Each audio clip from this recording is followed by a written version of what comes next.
Barometer pertumbuhan rohani orang-orang yang menghidupi firman antara lain mereka mampu hidup kudus bagi Tuhan. Bukan karena mereka bebas dari hawa nafsu, tetapi mereka menyalibkan daging mereka. Mereka menguasai hawa nafsu mereka. Galatia 5 ayat 24 berkata gini, barang siapa menjadi milik Kristus Yesus, ia telah menyalibkan daging dengan segala hawa nafsu dan keinginannya. Karena orang yang berbuah hidupnya, orang yang sungguh-sungguh menghidupi firman Tuhan, mereka akan menghasilkan buah pertobatan yang nyata.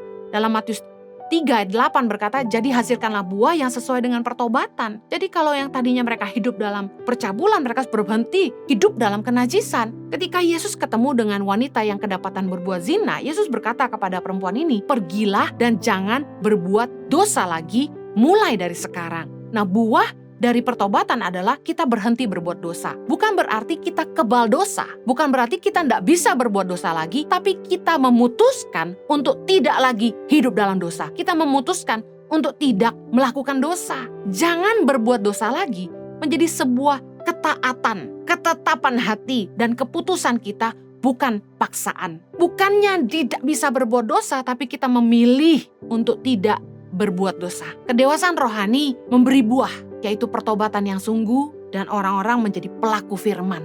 Justru pertumbuhan rohani terbanyak yang saya alami adalah karena bergaul dengan Tuhan. Kita harus belajar bergaul dengan Tuhan. Tahukah Anda bahwa Tuhan itu memberikan Roh Kudusnya dalam hati kita? Tapi kita yang seringkali tidak menyadari kehadiran Roh Kudus di dalam batin kita.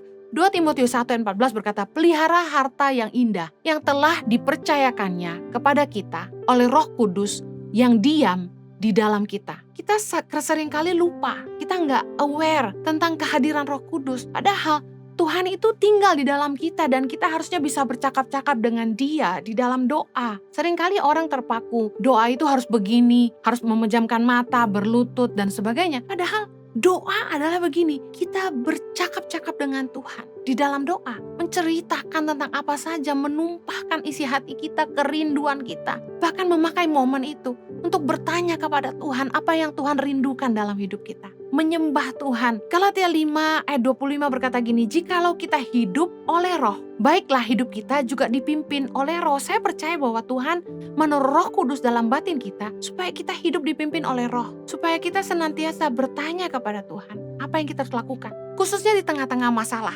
Ketika kita menghadapi masalah, kita menghadapi tantangan, tekanan dalam hidup kita, Roh Kudus itu roh penghibur yang akan mengajar kita. Yohanes 14 ayat 26 berkata gini, tetapi penghibur, yaitu Roh Kudus yang akan diutus oleh Bapa dalam namaku, dialah yang akan mengajarkan segala sesuatu kepadamu dan akan mengingatkan kamu akan semua yang telah kukatakan kepadamu.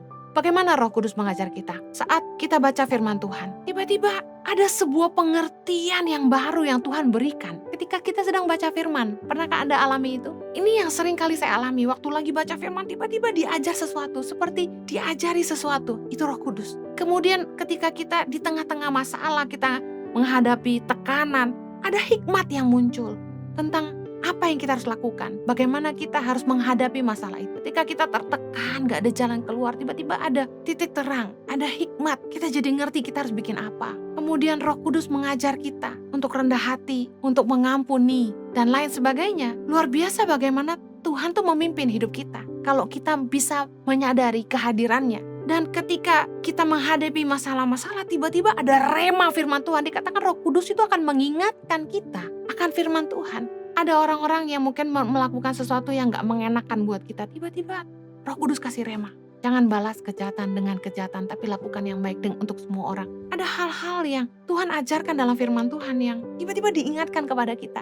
Kita gak hafal mungkin ayatnya di mana, tapi firman itu merema dengan luar biasa.